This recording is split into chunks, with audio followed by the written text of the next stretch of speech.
right, let's get going here. So we'll start the 7 o'clock meeting. Presentation of solar energy for our township facilities.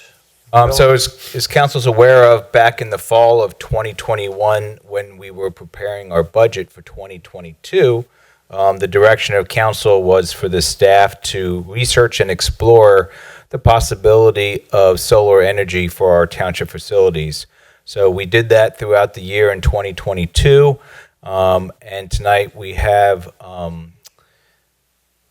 two people from that we've been meeting with on it to give you a presentation and answer your questions. But we've done all the research that we can during the year, and we're at the stage of a public meeting this evening.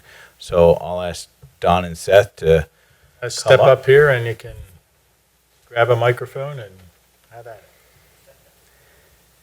You just gotta tap them all, so the green button comes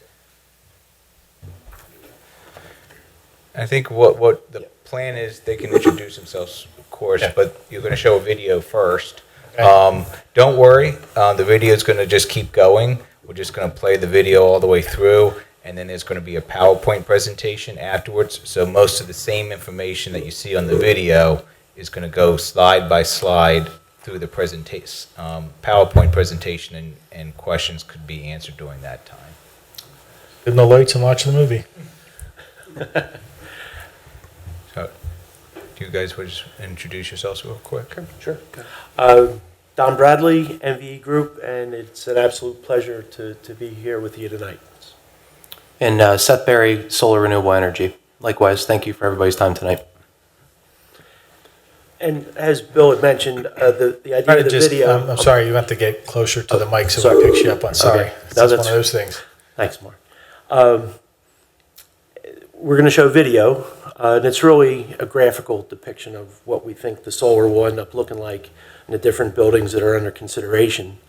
There's also, within the video, our attempt to try to show some of the environmental attributes and benefits of the systems. During the presentation, I think we would prefer that it be a little more interactive. Yes, we'll keep the vast majority of the questions towards the end, but we like a dialogue. It doesn't have to be a monologue. So if there are questions during the presentation, we'd be welcome to hear those. All right.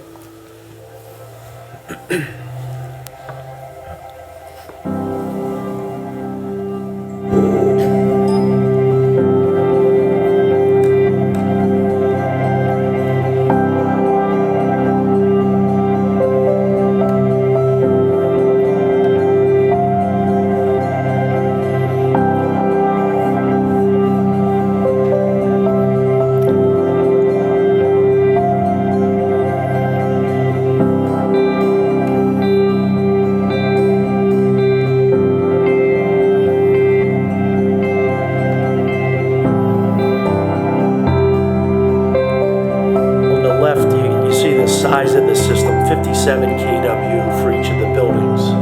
So you'll see those numbers appear here as individual, and later in the presentation, it'll be cumulative for each of the campuses.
second here to pull up the slideshow, and Don and Seth, you just give me the sign when to move on to the next slide.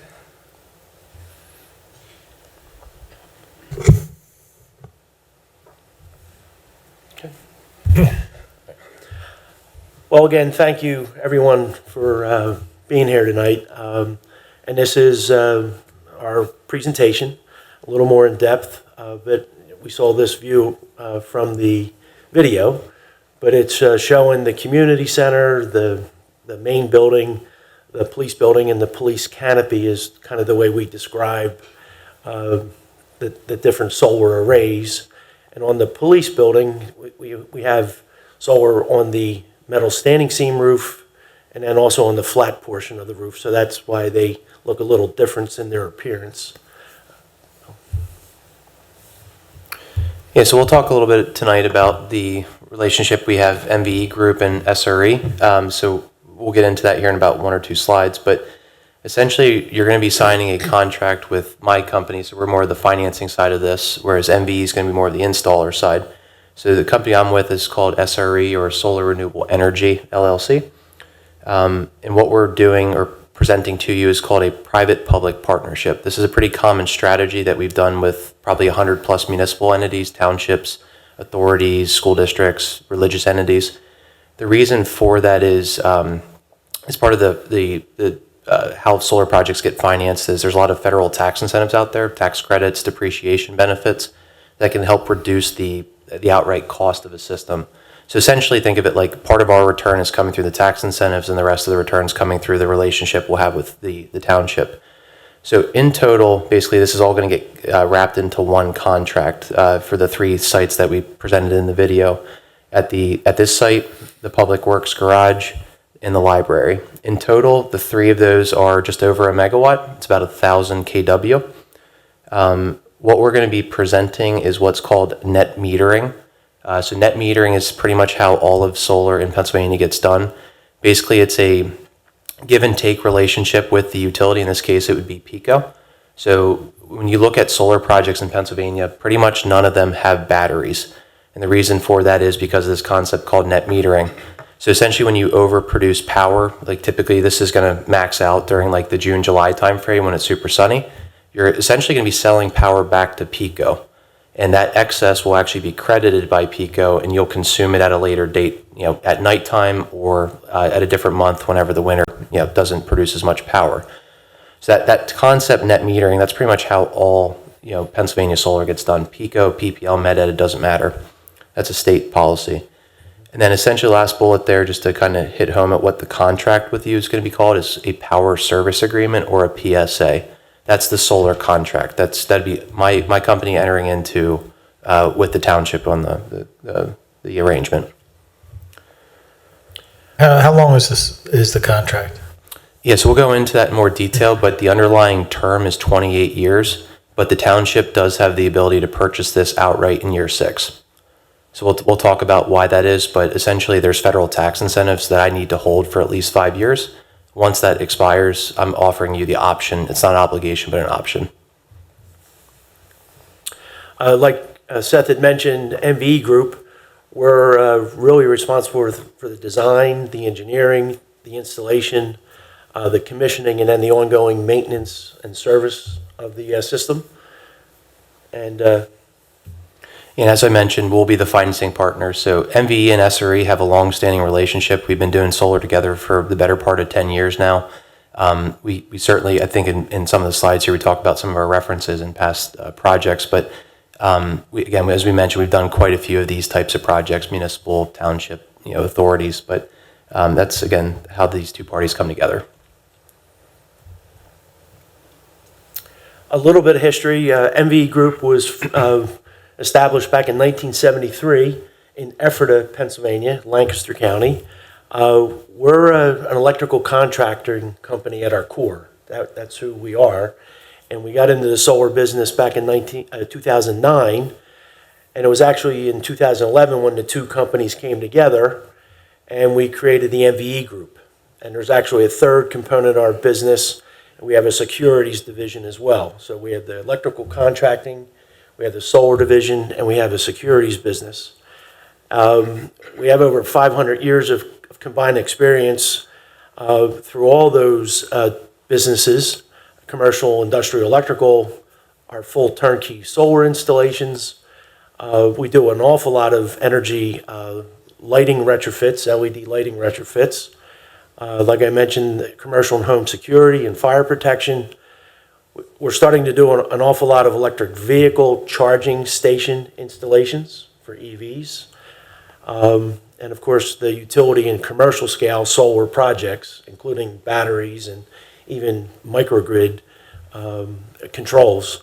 And of course, we have a number of our employees are master electricians, and we're registered in Pennsylvania, Maryland, New Jersey, and Delaware, but the majority of our work here is here in Pennsylvania. Because of our lengthy experience, we offer a industry-leading 10-year warranty on our workmanship, as well as a 10-year guarantee on the production. So when we say that, and Seth will present that this system is going to produce this much power over this period of time, we'll actually stand behind that. And that's important because that's what you're buying. That's really the derivative of your energy savings is that power production. And then same sort of background on us, SRE. Again, we're going to be more of the financing party of this. So this is our bread and butter, doing the nonprofit municipal solar partnership with, again, the private-public partnership that was referenced previously. Company to date, we were founded in 2011. We've done 250 plus solar projects, again, heavily focused in Pennsylvania as well and municipal entities. We've generated over 75 million kilowatt hours or megawatt hours. Third bullet's down there, the discussion on kind of how we finance our PSA or the power service agreement. That's our primary structure. And we'll have just a couple slides at the end of this talking a little bit exactly of what the cash savings, cash flows look like. In addition, we also do aggregation for SRECs or solar renewable energy credits. That's also a big component of how solar projects in Pennsylvania get financed. Basically, for this deal, the township will actually own the SRECs, and we'll help you essentially convert those into the cash value that they're worth. Right now, one SREC's worth about 4.5 cents a kilowatt hour, or about $45 per SREC. And then the last bullet, we're the investors. We actually would be the true owner, so we're not flipping this to some third party. We actually would be the ones that would be financing and owning this. We've seen this picture in the video, but we're going to go into the individual projects, and we're at least up to this point, we've been calling this the Horsham Township main campus, and in total, it's 328 kW, but it also includes the community center and the police building as well. Seth actually referenced the solar production, and we're showing this chart because it is a real depiction of the solar production for the main campus.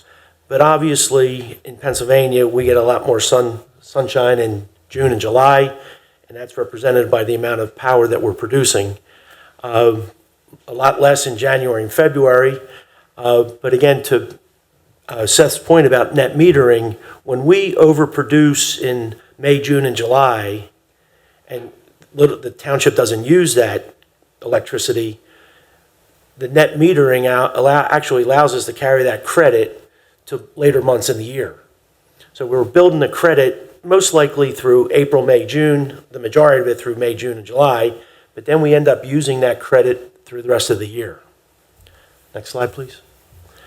The Public Works garage is actually the largest single array at 443 kW.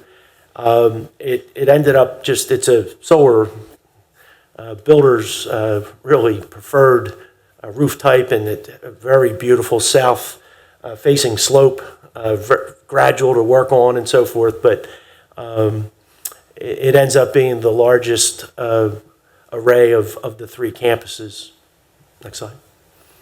Again, the graphical representation of the production, and again, way more production in the summer months, May, June, and July, that we then would be able to spread out across the entire year. The library, 260 kW, and there's actually two main arrays as we look at the library from here. The one is on the slightly sloped metal standing seam roof, which are the two rectangles. And then to the left, we have some solar arrays installed on the flat portion of the roof. And in total, again, 260 kW for the library. The annual production, and again, we anticipate that, and again, the way the campus is, the way the municipality is metered with PICO, all of this solar production is going to end up benefiting all of the buildings, whether they have solar, physically have solar on them or not. And it'll have that effect. We'll be producing more in the summer months, establishing that credit, and then using that credit throughout the year. I just have one question on that. Do the credits expire? Or, so weather patterns have kind of been changing. Will that carry, or at the end of the year, is it like, you didn't use it? PICO annualizes those credits. So at the end of the year, if we ended up to be in a credit scenario or a surplus, they would write you a check. But the way we designed this system, knowing your electrical consumption, I doubt very much at the end of the year we'll be in a surplus scenario. But it's an annualized, PICO annualizes their net metering policy. Here we're going to touch on some of the environmental benefits of the entire project. And again, the main campus, the library, and the Public Works building. We sourced all of these environmental attributes or environmental benefits from EPA. And there's a number of ways that you can convert solar production into reducing coal being burned, or reduction of CO2 emissions as it relates to gallons of diesel being used in your fleet of trucks. In this case, 12.5 tanker trucks of gasoline a year. It would be the equivalent of 142 homes within Horsham a year. So depending on how you want to present and how you pull the energy savings, the environmental benefits, you can make these kinds of analysis. And again, EPA is the source of the conversion that we use.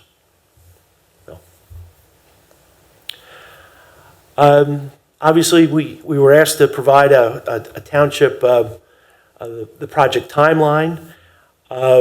There's a lot of moving parts. A lot of them we have control over. But as we look at the main categories, project approval is when you kind of start the clock. Contracting, in some cases, can be much longer than 1 or 2 months. But in this case, I think we've already shared a draft of That's Seth's correct. contract with the solicitor, so there's a document that's already been at least looked at, so it's not going to be, I think, a surprise. Once we actually sign the contract, we go into what's known as utility interconnection, where we'd be actually applying to PICO to interconnect the system. And they're the ultimate deciders on whether or not we have a project. We could all think we want the project, we want to build the project, but PICO has to approve it. And that ends up being one of the longest lead times, where we won't know until we get that final approval. What would be their basis for approval or non-approval? It's basically them looking at their entire system, and they're looking to make sure that there's not what they call solar saturation in any of their circuits. So Yeah, I think the better way to say it would be is PICO has to approve the project, but where they can push back or where it could happen is they could charge what are called utility upgrades. So essentially, a lot of times projects could have 0 upgrades. Like if you build a solar project on your house, it's probably fine as is. Sometimes the utilities have to upgrade like their transformers or switch gears or anything like that, so that there could be a sizable fee that makes the project not feasible. But PICO can't say no. We're building this in compliance with the net metering guidelines. I would say it that way, Yeah. but Better way of saying it. I have seen projects no from PICO, but after we get our interconnect approval, we finalize the design. We have a pretty good idea of what it's going to look like, but we always have to adjust if they come back with any curveballs for us. Ordering of long lead time items, some of those things can happen in parallel. So not all these dates are regimented, one right after another. Some of these numbers can happen in parallel. Township permitting process, 1 to 2 months, and again, we've seen much longer, but we know a few people at the township, right? yeah, they're laughing at you.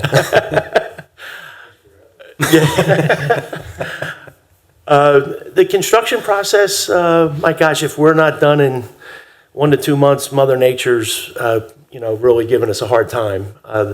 Now, I guess I would say the complicating factor is that we don't have just one project. We actually have 6 projects. We have the canopy, we have the police building, we have the main admin building. We view it as one, but there are going to be uniquenesses, and there's going to be some interaction with the township. Where would you want us to start? Maybe the libraries last for different reasons. So, but the construction process is actually, we can't wait to get to the construction process. Going back to PICO and their approval, could they say, oh, we will allow 2 of the 6 projects, or we would allow 4 of the 6 projects? Have you seen them do that, or it's all or nothing? Yeah, so maybe Don's had a little bit of a different experience, but I've yet to see a utility say you can't do it. What could happen is 2 of the 3 are okay, and basically what would probably happen if They're already answering you. what could happen is the interconnect fee at one of the sites might be sizable. So what we might have to do is renegotiate, basically downsize the contract with the township. That's a possible situation. I don't think it's likely because this is a pretty congested area. Usually where that happens is kind of more of central Pennsylvania, where it's a little bit more rural and there's not much going on for a mile or 2. But so that's probably the most likely thing is only 2 of the 3 sites go forward. But I think it's pretty unlikely all 3 don't. Completing of the construction process, and more importantly, it's the commissioning of the systems. It's literally just doing all the final checks, and it's the official handover to the owner of the system, in this case, SRE. And again, our estimated total project completion, 10 to 15 months, but again, a lot of those things can work in concurrence, but again, that's our best estimate at this point of total project completion. A question for the canopy that you had mentioned. What is the wind rating in case there's a storm that comes through or a heavy snowfall? Any situations that may occur that way? Well, we make sure that we pay attention to all of those, and I think we rated this one for 135. Yeah, typically they always have to beat a code, so there'll be a lot of engineering behind, but I think it's typically 120 to 130, and snow loads are typically like 30 PSF or so. So it'd be all in compliance with the local code. And to the same point, structural engineering as well, that would be done as part of this to make sure that we're not overloading the trusses of the building and all of that. So same sort of topic. Right down the street from us, I don't know if everyone's familiar with it, but Turn 14 Distribution in the Commonwealth Corporate Center off Tournament Drive, I think it's the second or third building on the right. Their entire parking lot are solar canopies. So if you want a real life example, stop over there on the weekend or when you have some free time, and that's what it would look similar to them. You say there's a canopy right out here and one at the police station? No, in the police parking lot. Nothing right here. Not in front of this building, no. The canopy's in the police parking lot. Next slide. Yeah, so now we're going to talk the next couple slides about the PSA or that solar contract. As mentioned at the beginning, the underlying term of this is 28 years. The solar panels are going to be rated to produce for about 40 years as the estimated useful life, but they are warranted for 30. So the actual company that it's going to be, the manufacturer, is a 30-year warranty. So just a couple of dates there. But so the term of this will be 28 years. The township will have the ability to purchase and take title to the system beginning in year 6. If year 6 isn't the right year, there's other options, year 10, 15, and so forth. We'll show you a little bit of like what that exactly means, but until you elect to purchase the system, you're only responsible for one payment. View it kind of like rent. You're basically making one monthly payment, which is called the contract service payment, to us as the solar owners. All of the maintenance, all of the financing, all of that is on us as the owners of the system. If you do elect to purchase it, those contract service payments or that rent payment basically goes away. It's terminated. But then there is a fair market value buyout that we'll talk about. But so essentially, think of it like you're taking title. You're actually ending your rent. Now you're basically buying the house in a way. So again, there's various options if it makes more sense strategically to the township at a later date for budgeting.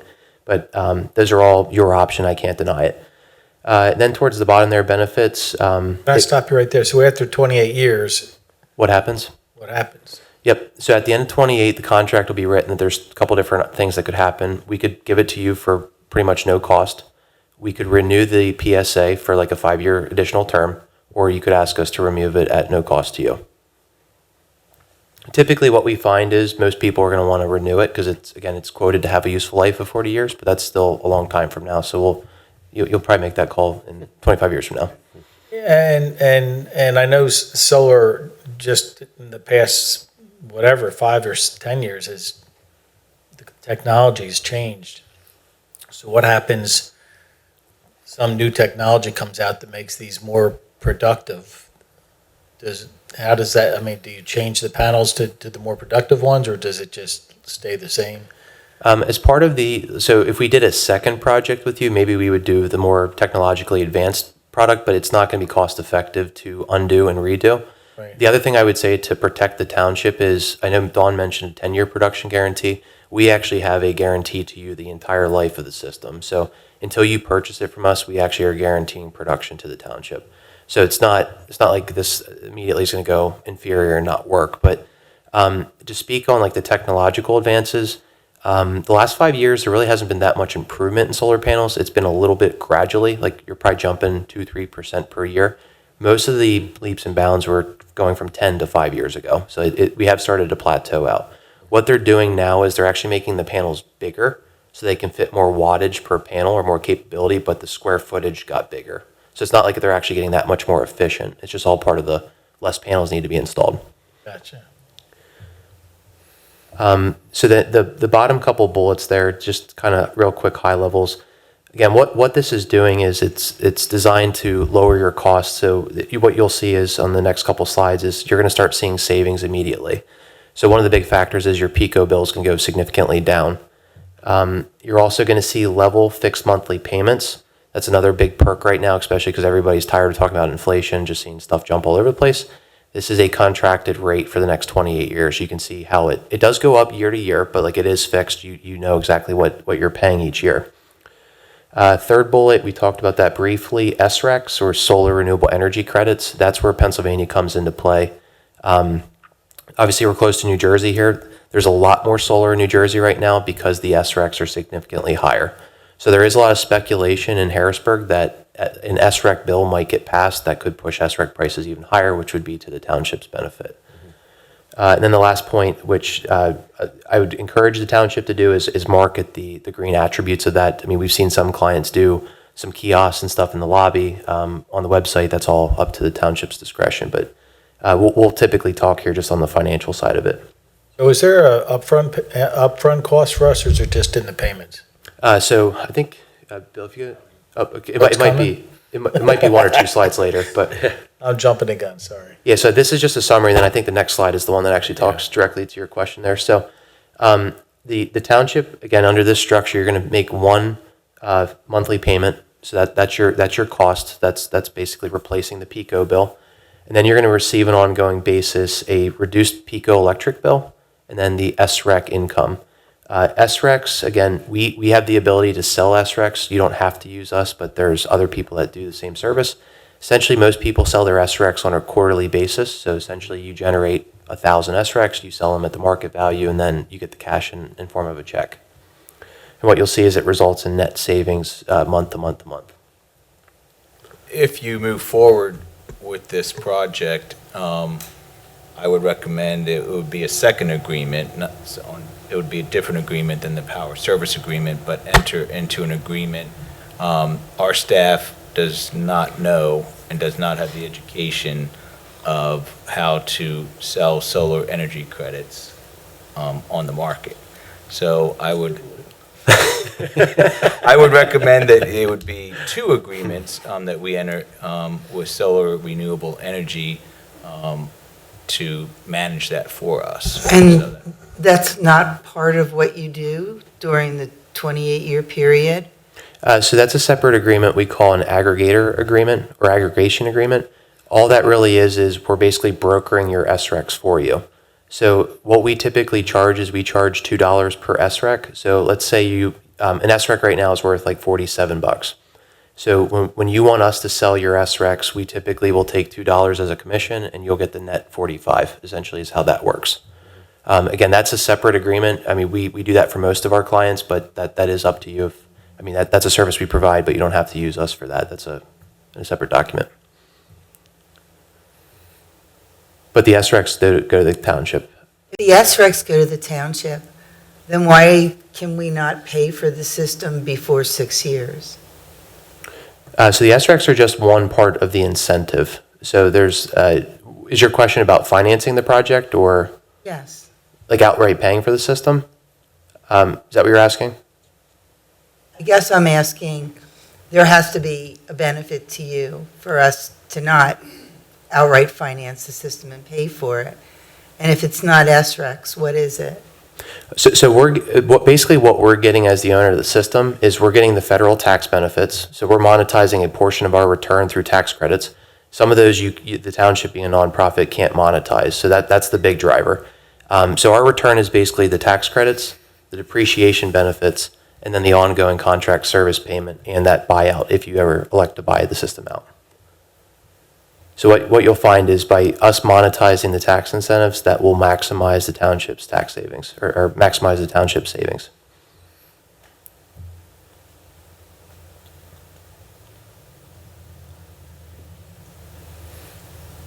And at the end of 28 years, the township still has to pay you something for the system?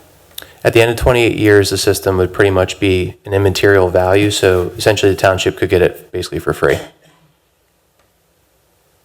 But if the township did elect to purchase the system at an earlier date, there would be a purchase price, which that we show that example for like the year 6 purchase. But think of it like each year, it's a declining asset. So year 6 is the higher price, 10, 15, and so forth. It steps down.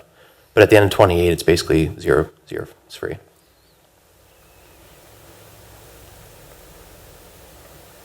Sorry, I'm looking at your spreadsheet from the summer.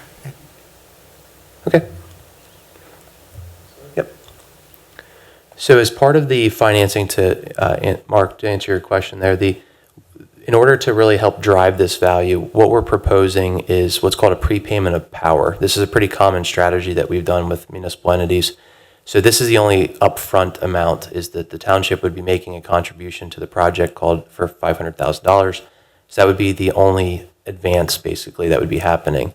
The second payment is that first contract service payment once the system is operational. So that $500,000 prepayment of power, that would be due right before the system comes online. So we're responsible for all the construction financing. And when we're within, let's say, a week or 15 days out, that's basically when that $500,000 payment would come from the township. How we treat that $500,000 prepayment is it reduces those future contract service payments. So it helps maximize the savings for the township.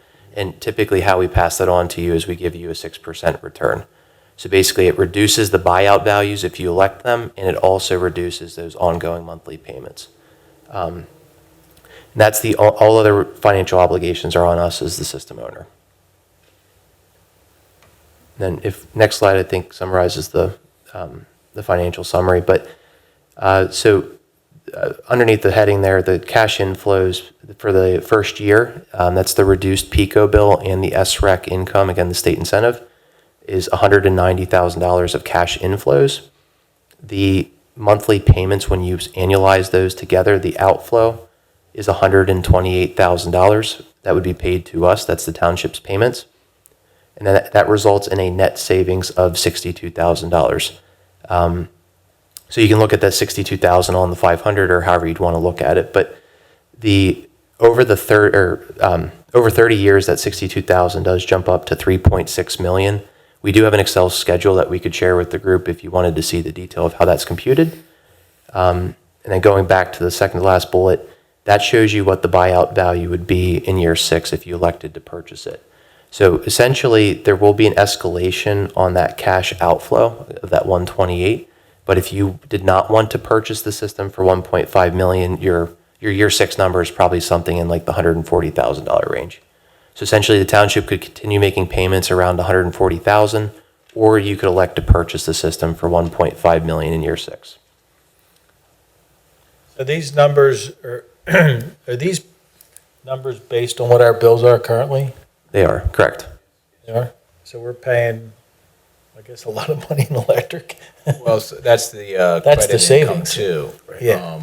So that's not just PICO bills. We don't pay 190,000 in PICO bills, but that's also the credit.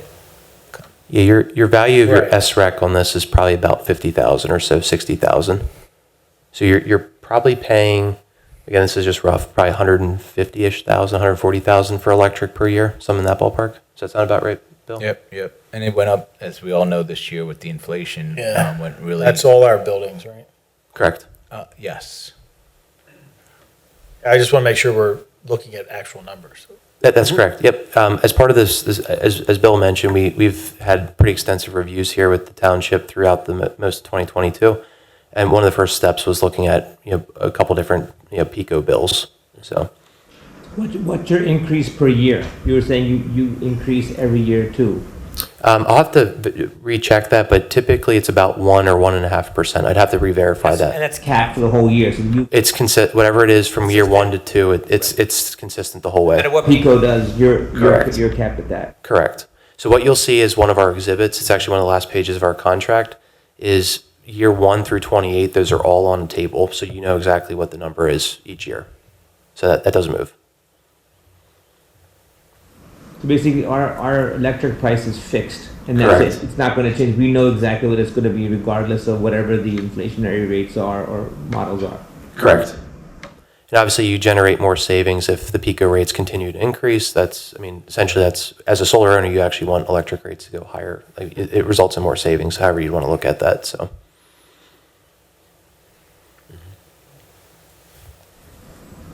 And the maintenance is done. You said you guys do the maintenance. Any Mike. issues or anything? If there's storm damage or Mike? You need to get close to the mic. I'm sorry. So maintenance is done by MVE? That's correct. Basically, we will be the owners of the system, so we'll have an installation agreement with MVE. We also have a maintenance agreement with MVE. So either way, township's not paying for it. I'm contracting with MVE directly to make sure it's maintenance and operational. What about storm damage? So we would want to have the systems insured. So like if there actually is, we don't Tornado? typically. We haven't had any damage by tornadoes yet, but if that were to happen, like that would be when insurance would kick in. But typically, we might see 1 or 2 panels break throughout like a couple year period, but usually rooftops are pretty durable. The most common thing that breaks panels typically is actually rocks from a lawnmower.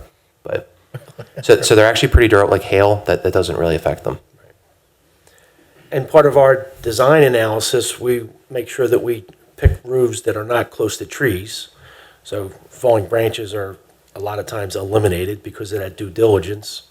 And most of these being roof-mounted systems, even the lawnmower rock scenario is not likely because the systems are much higher, right? But Let's talk a minute about the actual roofs then.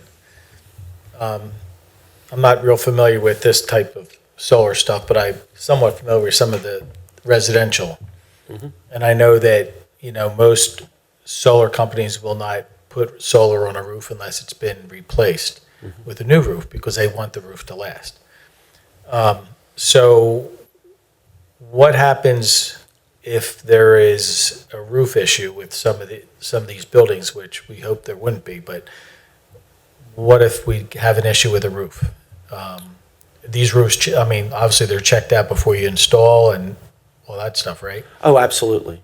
We conduct a structural engineering study with. We're roofing talking contractor. 28 years, That's right. so Oh, no, absolutely. what happens when year 15, one of the roofs starts going bad? What do we do? Well, and the best way to ask that question and answer that question is actually each roof, we ask that question. A, how old is that roof? What type of roof is it? And we'll just use the community center as an example. It's one of the newer buildings. It has metal standing seam roof, which has a life expectancy of 50 years, plus 50 years. The way we install, we're actually using a clamp that will clamp onto the seam of the two metal sheets coming together. So no penetrations.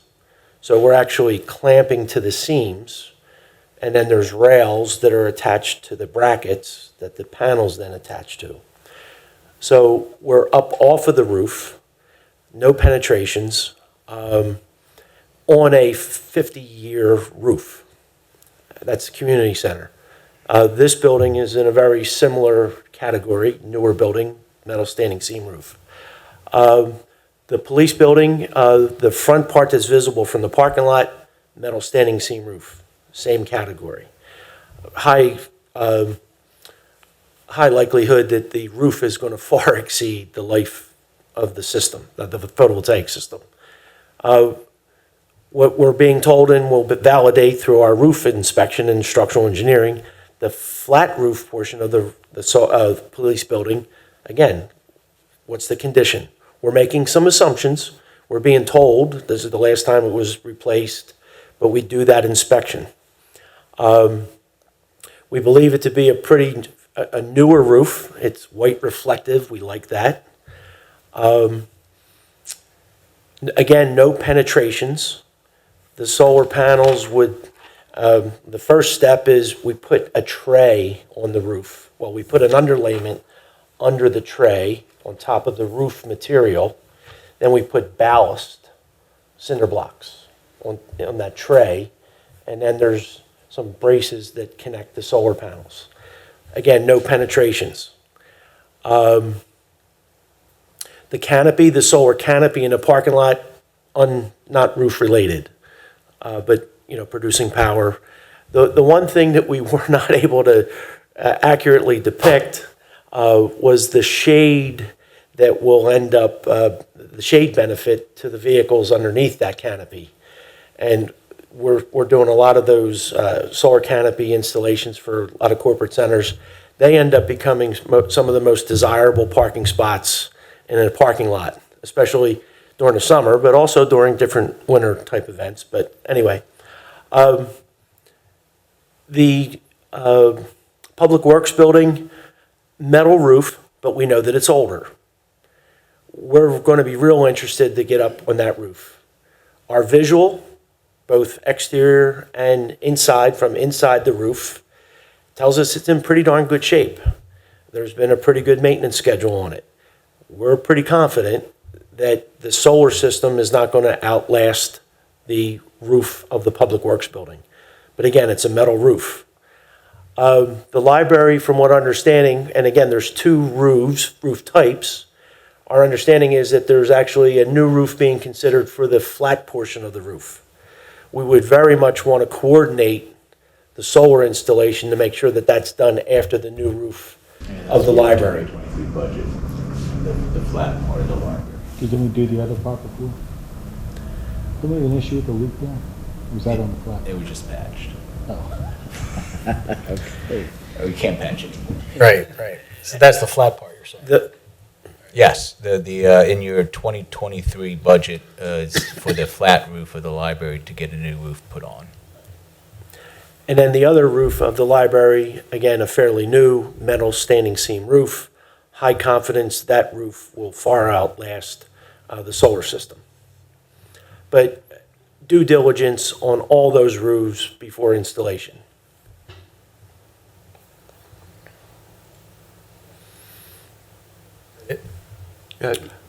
But to answer the question, I asked. No, I mean, unless was there that your any- last slide? Yeah, we had, Yeah. we had contact info. Yeah, as Bill the went last back slide to there. this to show the different roofs. So perhaps you could tell us, where else have you done this locally? Well, from the township's perspective, and Yeah, and from a this kind of- township perspective, so we have something to go by. Yeah, our most recent partnership that we've done was Susquehanna Township. That's in Harrisburg. We're also working on one in Lower Allen Township currently that'll be finished probably this summer. Those are townships. I mean, we've done probably at least 15 different townships, but I mean, we've done quite a bit in like the Lancaster, Allentown area. I think we found our closest project that we did together was St. Thomas Church in White Marsh. I think that was the closest one locally. But we do have quite a bit if you go probably 2 hours from here or closer. And assuming the pretty good success rate? Yeah. Susquehanna Township, did they have to go through the Unit Debt Act? They have to get approval, Approval for what? the debt they were incurring? No. To my knowledge, I mean, that did not come up during that part of the contract negotiations.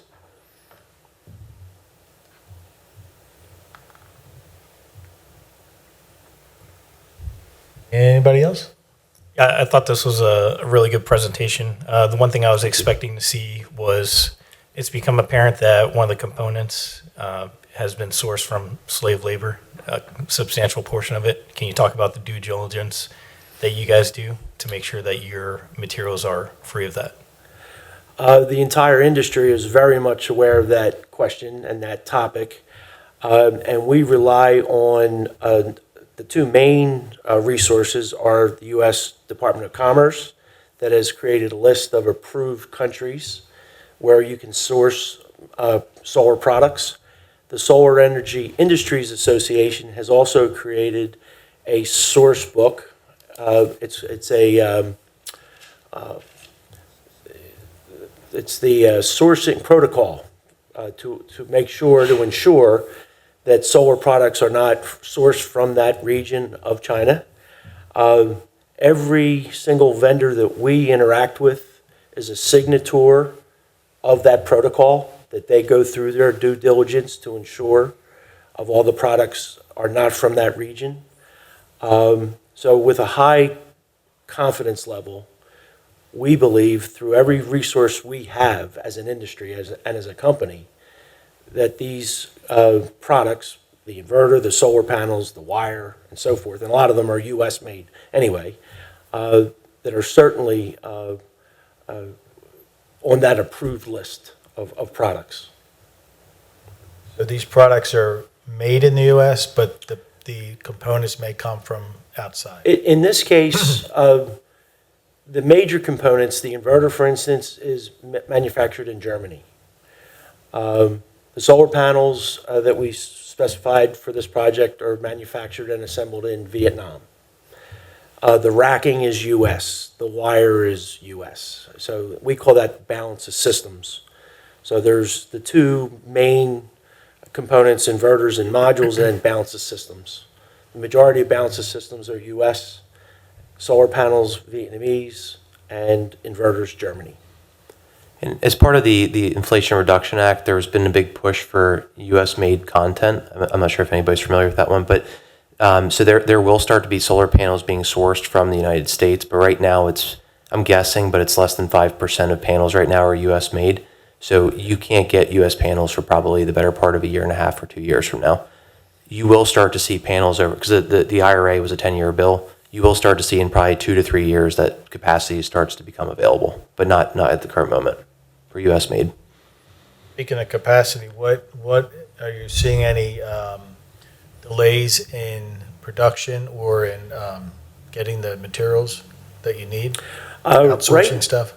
Right now, our two longest lead time items are what we would classify as electrical transformers or switchgear, and the other major lead time is solar modules. And they're right now similar, and I would say the transformers are probably a longer lead time right now than the solar panels that we've specified in this proposal. Well, ideally, what would be your ideal time of year to install? Oh, if we could write this script, early spring. So if we were to go forward with this bill, we'd have a long way to go yet. And Mark, we install 12 months a year. Oh, I know. Okay. I'm If we could just write the script, it would looking be. at your project completion of 10 to 15 months, you know, a lot of this does run concurrent. Yeah. So I'm just looking to see what we'd be looking at time-wise if we were to consider. Yeah, to elaborate on Don's, the fourth one down, the interconnection approval line, that's the most important one, I think, to get started, just because that's the most out of our control. Once that, sometimes that could be a 2-month thing, sometimes that could be the full 6 months or longer. So that's the important thing. As soon as we get a contract signed, that would be the first, step 1A. So You may have already answered this question, but the township pays when the system starts running or when we sign the contract? the prepayment of power, Yes. that would go on right before the system turns online. So that would be like the 10 to 15 month mark. Gotcha, okay. That's when So the that- township would have to. Yeah, so to speak to that a little bit, I know we talked a little bit about like the utility could install upgrade fees. If the project doesn't go forward or if something happens, that's our responsibility as the owner. The township's not out any capital. That's our issue as the owner. You're welcome. Okay. Any other questions, Bill? Just if there's any direction this evening for the staff. You guys okay with this moving forward, just to consider? I have Looking at some this, legal or- issues to look into, but, Yeah, I'm not talking about approving anything, just if everyone's okay with it, moving forward to the next, Yeah, the whatever next- the next step is. Yeah, the next step would be, well, Mary does her research on the legal, and we start working on the 2 agreements. So yeah, there's nothing by your direction, there's no motion or anything tonight. By your Right. direction, we just find out, work on those 2 agreements that we spoke about and report back to you. Okay with that? Yeah. Yes. Okay, well, that was pretty good timing. It's actually almost 1 hour. Thank you very much. It was Yep. very well presented and a lot of good information. I'm sure we may have more questions later as we absorb all this, but we do appreciate your time and efforts. Likewise, thank you for the time, everybody. Thank you very Thanks. much. Oh, one last thing, if there are other townships that you said you've done, even if they're out in Harrisburg or whatever, would it be possible to get us the information that we can maybe talk to them and ask them how they experience things? Absolutely. That'd be great. Yes.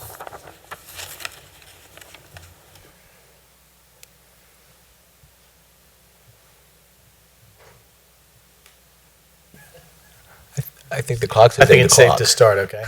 Let's start the 8 o'clock agenda. Please rise for the Pledge of Allegiance.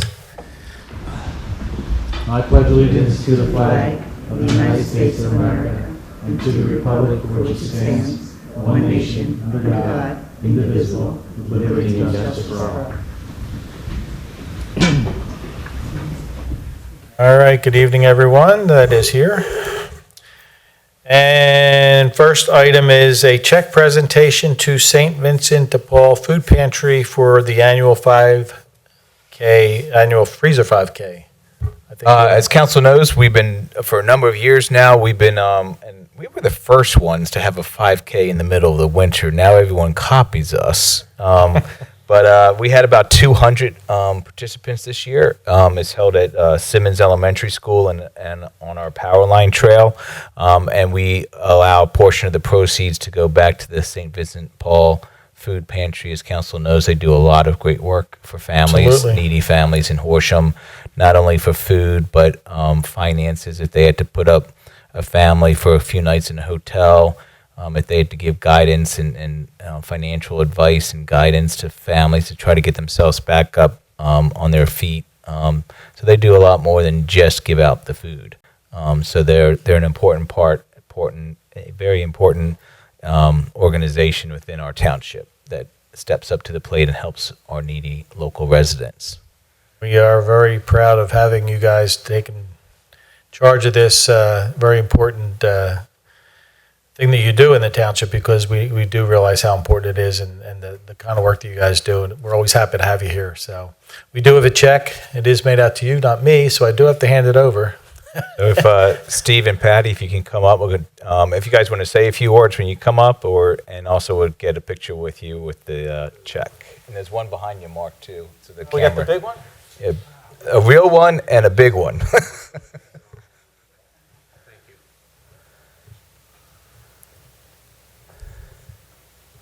The stand-up mic. There you go.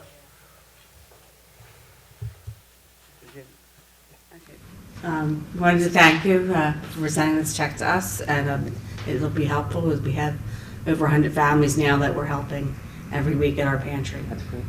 Yeah, so it'll be a big help. Thank you. When you say 100, usually I know you guys to be around the 70, 75, so you've seen an increase. Yes, definitely. This past weekend it was like 120, I believe, the deliveries and walk-ins. Yeah, and we're still doing drive-through also. We offer that still, in case people don't want to come downstairs. People from all over are coming. So this will be a big help. Or is your outreach, just out of curiosity, just when you see people coming in and... We're seeing people as far as Levittown, Northeast Philly, Really? Easterville. Yeah. That's awesome. It's really starting to get the word out that there are not many food pantries that are open on Saturdays. So they know that we're open, so they'll come. Yeah. That's awesome. Well, she said it all? Yep. No, thanks. We really appreciate. We're really patient. We're the ones that are thanking you. You guys do all the hard work, and we're just here to give you a check. Okay. So come on up. Okay.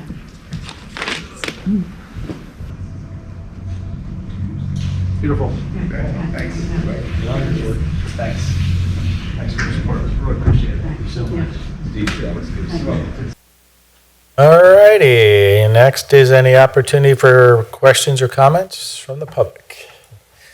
Nobody here, so there will be none. All right, next is our presentation on electric vehicle charging stations for the municipal complex and library. Dennis, I believe you're taking this one? He is, and it's the same sort of in 2021, in the fall of 2021, doing your budget discussions for 2022. Same as the solar, you asked the township, the staff to research and explore electrical vehicle charging stations throughout 2022 and come give you that presentation early this year. And also for your knowledge too, as part of your 2023 budget, we did plug in these numbers for solar and for electrical vehicle charging. If you so choose to move forward, the money is built into the budget for both. So, and I'll turn it over to Dennis. Thank you, Mr. Gilday Walker. I'm going to keep the energy efficient meeting theme going tonight. So we're going to talk about electrical vehicle charging stations. And when you tasked us to do this research, we had some questions that we wanted to answer. Our building, do we have enough power to put in electrical vehicle charging stations? Where are we going to put them that will best suit our visitors and our residents? What kind of EV charging station should we install? I'll get into that, but there's 3 different kinds. Are there any kind of financial incentives that are available in our region to help pay for the charging stations? And there's a lot of EV charging station companies out there. We wanted to know which one will best fit our needs that we're looking for here in the township. And with all the research that we've done, ChargePoint is the company that we would like to use. They're reliable, they're innovative, and they're basically the #1 provider of EV charging stations. They're the largest and most open electric vehicle charging network in the world. They have more than 20,000 charging locations. All of their hardware is UL and CE certified for safety. They offer 24/7 support, So if somebody has an issue with the station outside, they don't have to call the township. They have, they're big enough where they have enough staff that people call and they're available to talk them through whatever issue they're having. And they walk the walk. They have people, over 200 people in their company that actually have electric cars. So they're not just, designing and putting out a product that they don't really have their hands on. Even the top leadership, everybody drives electric vehicles. And they were the first EV charging provider to be Energy Star certified for energy sufficiency. So we're coming out with ChargePoint. It started to be a no-brainer. When you search for electrical vehicle charging stations in the Horsham area, this is the map you'll see. And as you can see, on this map, all of the charging stations are ChargePoint. I did do another search, and there's one or two companies that pop up that might only have one station available, but ChargePoint by far takes over the whole area. Just on this map alone, we have in Horsham, we have Tournament Drive, which is the Commonwealth Corporate Center, the Pennsylvania Lifestyle Campus, our Friends and Workspace. Like Mr. Day Walker said, right down the street at Turn 14, they do have solar panels there, like the police station was just presented, but they also have ChargePoint EV charging stations underneath the solar panels. Do those solar panels charge the charging stations? No, I'm sure they can, but it's kind of like a different power source. Because it depends on what kind of setup you have too and how many charging stations. So they might be able to with the power that they have down there, but with this complex, it would be separate from the solar. And again, just on this map, just to give you an idea, not just in Horsham, but Warrington, Warminster, Southampton, Upper Moreland, Upper Dublin, Lower Gwinnett, and Montgomeryville are all represented here on the map. So for us, our location, we have two locations. We're here at the municipal complex and also at our township library. And we chose this location because it's a great centralizer. If somebody wants to visit the township building, the community center, the police station, they don't have to walk far. This is for one station that has 2 ports. So 2 cars can be serviced at the same time. And it's a general location, so we think it would be a great spot. Same with at the township library, right up front, right next to the handicap parking. Again, the star will be straddling the parking line there, where 2 cars can be serviced from one station with 2 ports. So this is the brand and model that we're going to be using. It's called a CT4000. It's a level 2. As I mentioned earlier, a level 1 is something that you see that people have at home with an extension cord coming out of their garage. A level 2 is the most common, is what you see around in parking lots. And a level 3 is like a fast charger, and they're more for highway where it's like 20, 30 minutes and you're topped out at 100%. But we're looking for a level 2 here. There's also wall mounting. We don't have any walls that are close enough to the parking spots, so we're going with the Ballard type. This model comes in 2 different sizing options, and really it's the same. It's the same system, but basically what you're gaining here is a further extension of the cables. As you can see in the tall one, the cables go all the way up to the top. So if you have a car that possibly catches it at the last second, they turn in and their charging's at the back of the car, they don't have to back up, turn around and back their car in. They can just use the taller one. And it gives us a little bit more marketing ability if we so choose to. But the smaller one works just as well. The taller one you can also use for fleets or vans, which we're not necessarily doing here. But we can go with either one. Like I said, branding. So everything you see in orange will come on the station, and everything you see in orange we can customize. So we can put our community connected logo. We can put any kind of message we want. It is nice that it kind of is like a flag for people to see, that they know where the charging station is, but that can all be decided down the road. This is just an example of what one looks like out in the field. You have your one station with your 2 ports, and this is a taller one with 23 feet cables. The smaller one comes with 18 feet. And with the 2 grants that we're going to be chasing, and I'll get to them in a second, this is a requirement that it has to be a designated spot for EV charging vehicles. So the spots will be painted like you see there. So just in case you're wondering, okay, like, it sounds pretty complicated for those of us that don't have EV cars or electric cars. You come up to an EV charging station, what do I do?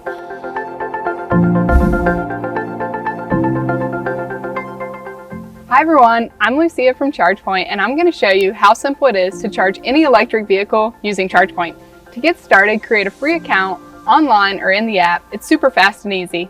Once you're signed up, there's 3 ways you can charge: with your phone, with the app, or with your card. You can charge as soon as you sign up using your phone. Drivers agree it's the easiest way to charge. Setting up Tap to Charge will be different depending on if you have an iPhone or an Android. The app will walk you through all of it. Once you're set up, tap your phone right over the RFID reader. Make sure your screen is on for Android and your fingers on Touch ID for iPhone. Listen for the beep and the click that unlocks the connector. Just unplug it from the station right here. Go ahead and open your port door and plug it in. And you're charging. Double check to make sure your car is charging before you head off. Most EVs have indicator lights on the dashboard to let you know if you're charging. You can also check your charging status anytime in the mobile app or on the station. That's it. You can go about your day. No need to stand around and wait for your car to charge. Make sure to enable notifications in the mobile app so we can send you a reminder when you're done charging. Once you're done charging or have as much range as you need, just tap your phone right over the RFID reader to stop charging. You'll hear the beep. Unplug the connector from your car and plug it back into the station. And that's it. Charging your electric car is really that easy. I'm gonna head off and grab some coffee. You guys stay tuned for more EV videos.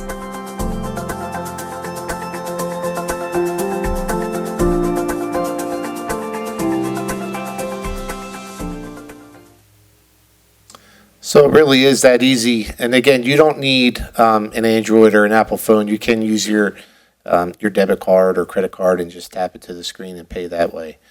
So this is what a transaction looks like. On the left, you have the mobile phone. If somebody pulls it up, they can search the area for ChargePoint chargers. Ours would pop up, and on their screen, that it would show, like, how much you you charge at home, how much you're charging outside of the home, and it gives a little rundown on the app.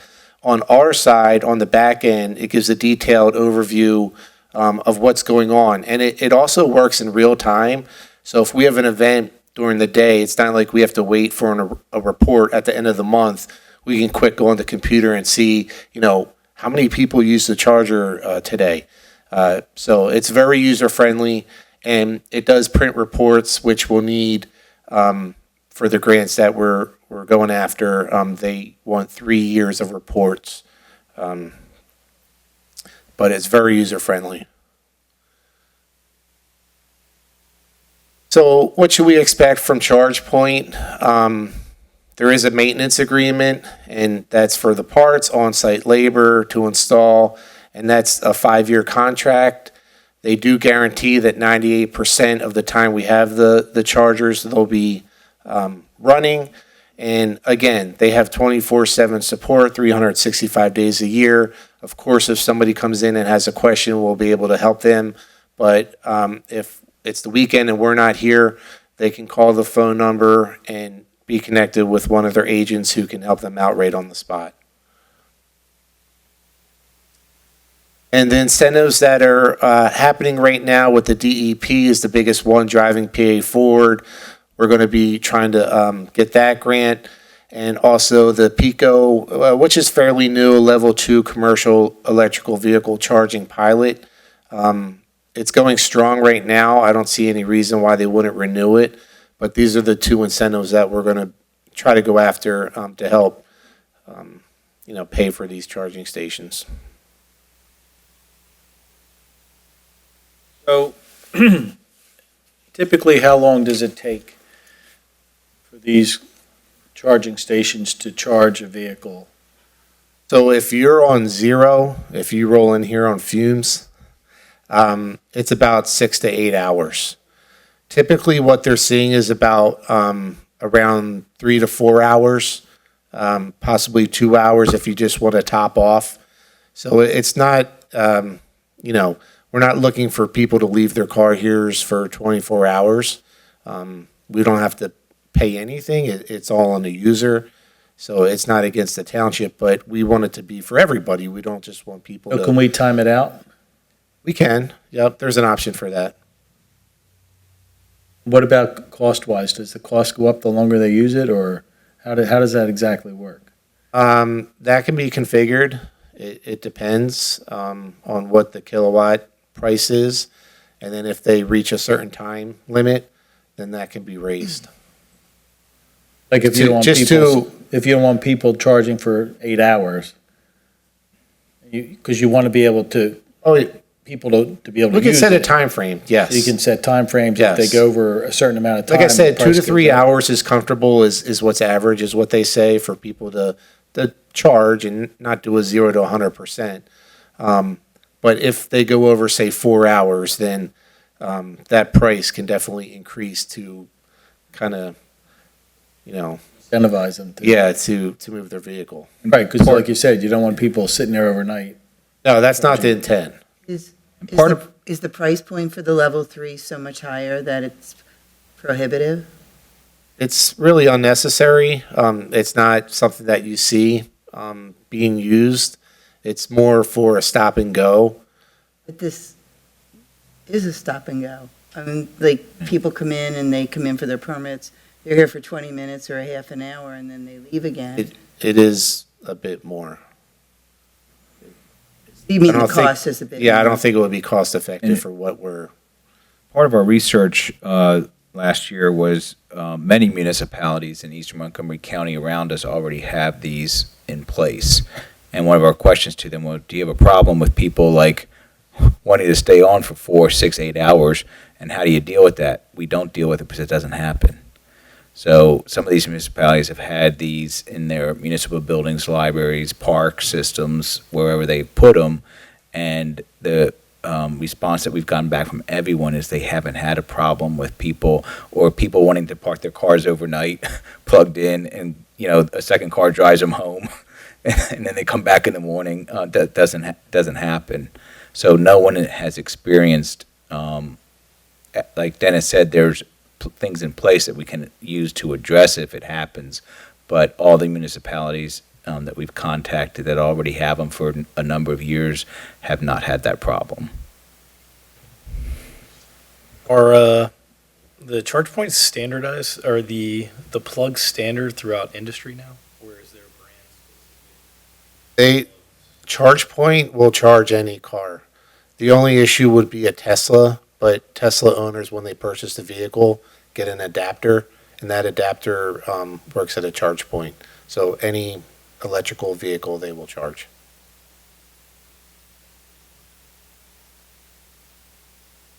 I can't think of anything else. I mean, so we would be considering doing one here and one at the library?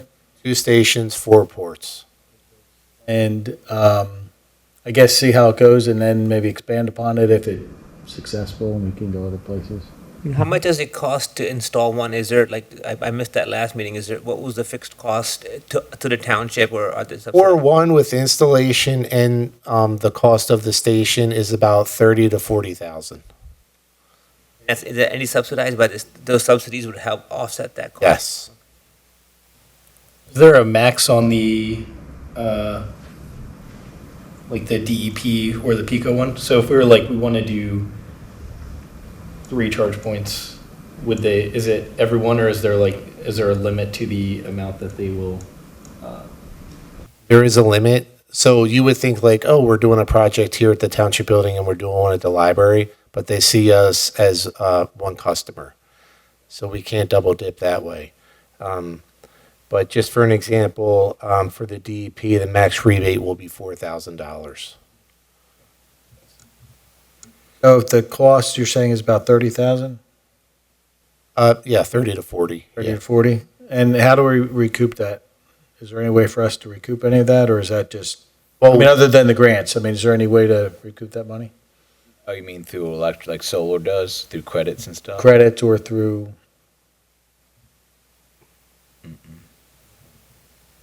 Advertising?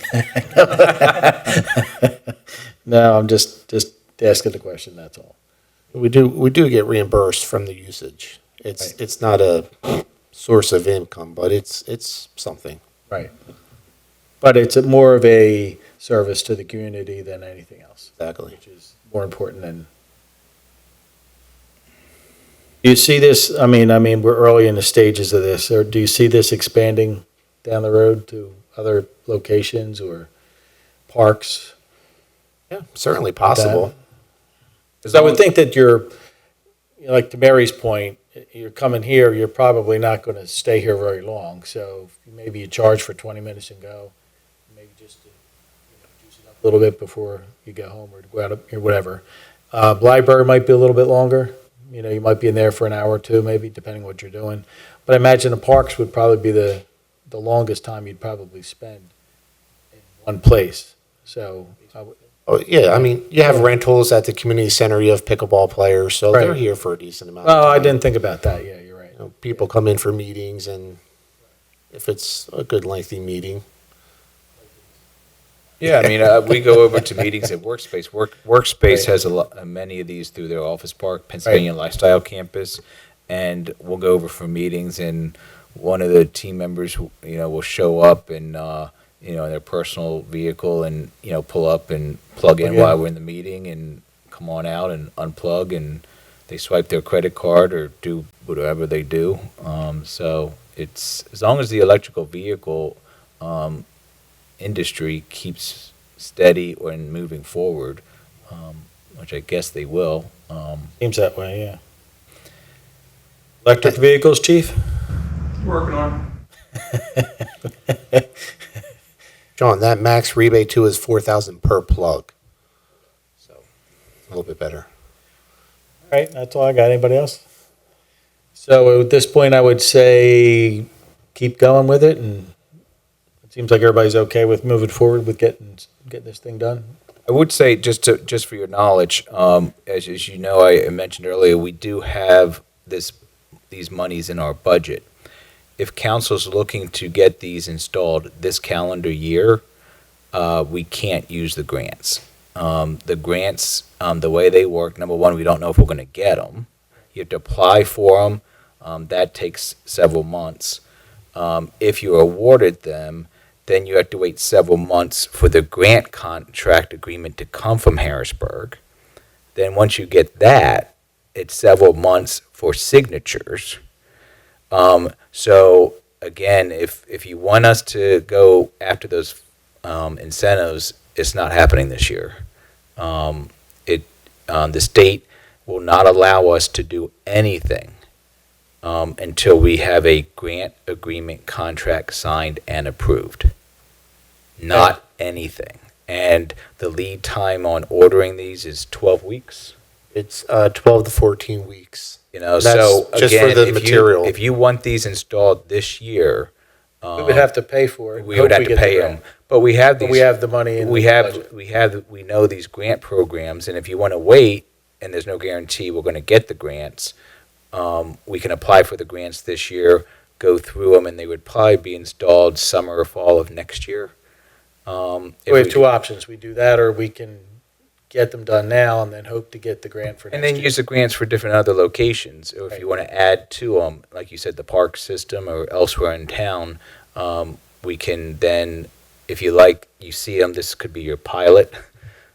locations, and if you like them and they work well and people are using them, then we could chase the grants for other locations in town rather than. So I'll just ask council, do you want to proceed with getting these two now and work on the grants later? Or would you rather wait and try to get the grants first? I think proceed and try to do the grants for I more. think we already have it budgeted, so I think it makes sense. I think it would be nice for the community to have them. Okay, you have your direction.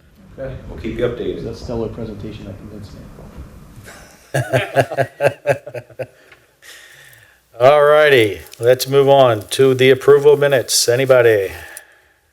I move to approve the minutes as presented. Second. Second, all in favor? Aye. Aye. Yeah.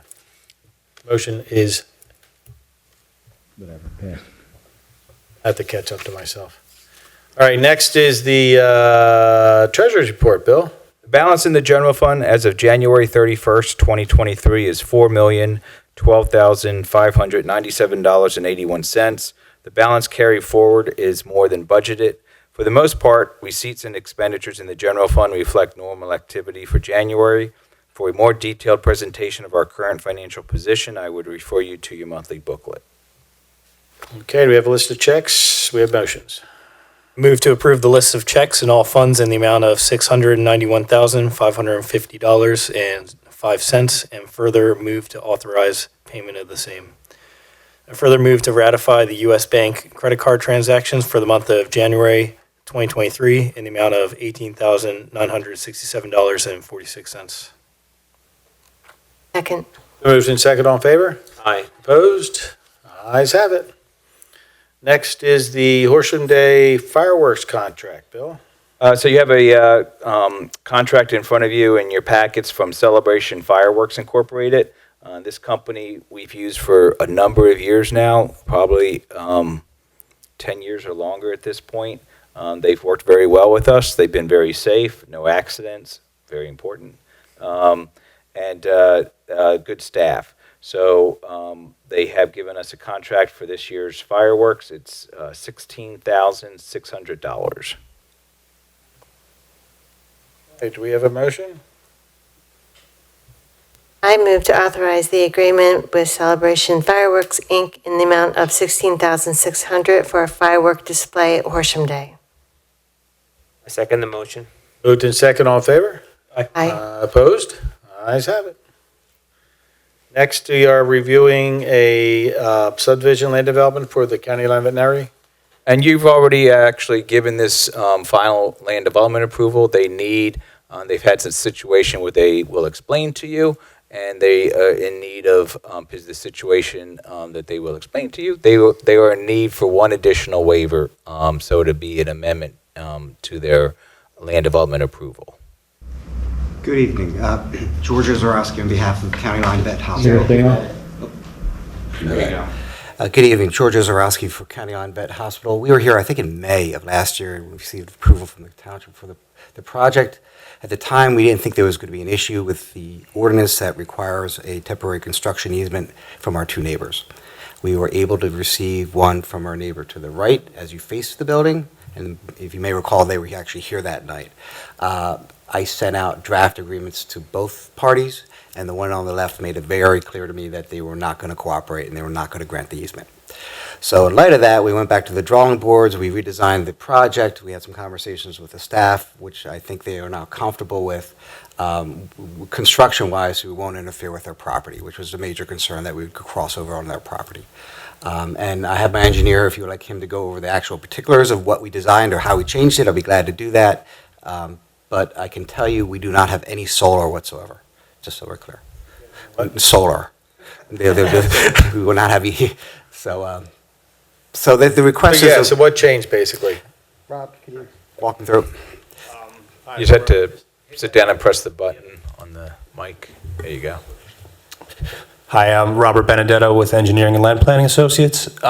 So if you look, just to be clear, in plan view, on the right side is the property that refused to grant the easement.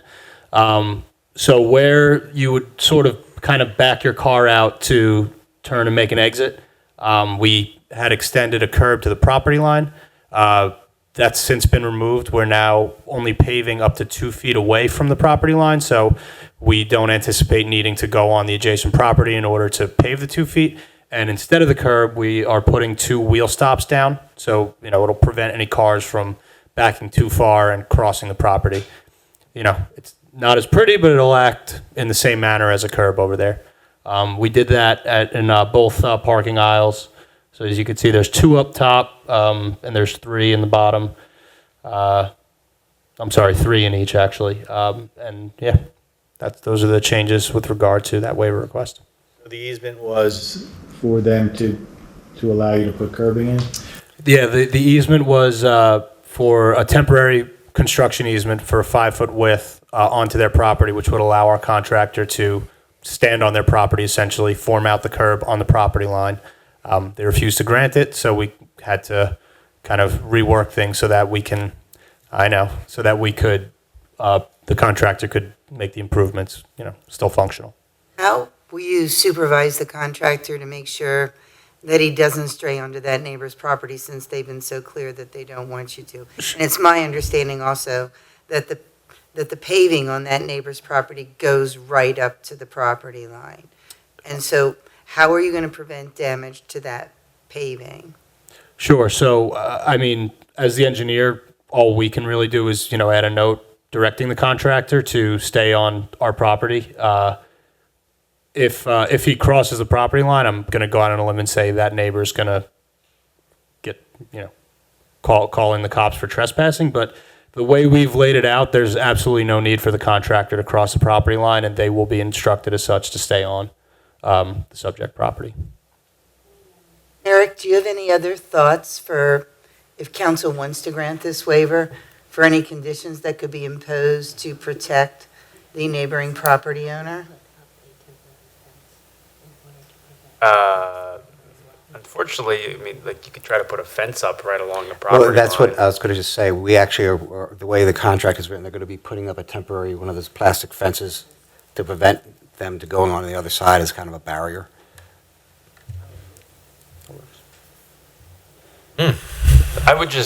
Let's just note that the property owner is not willing to do this as a bar, so potentially the contractors might go for a drink afterwards. So it's like, right? Like, we can't just say they can't go on the property, but we could put a fence up and. Next to the bar?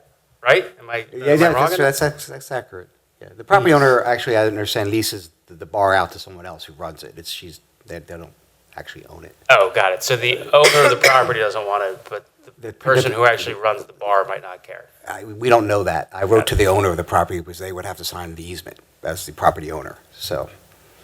But as they've said, we've worked with them to try to come up with a solution that solves them and with some reasonable degree of certainty that they won't go on their property. Obviously, we can't 100% prevent someone from doing something. Well, you can only do your best. Yeah. And anytime you have to go to a third person and ask them for something, it's never easy. All right, well, I'm okay with that. Are you guys all okay with that? So, you're okay with If they put a granting fence the up. waiver to allow grading within 5 feet of the property line, provided that they erect a fence along the property line to clearly delineate the property line and prevent trespass onto the neighboring property? Temporary fence. Temporary construction fence. And of course, that's just for the one neighbor. Right. The other neighbor granted the easement. Right. Okay, sounds like you're good to go. All right, thank you so much for your time. Welcome. Sorry you had to wait all night for that. It happens.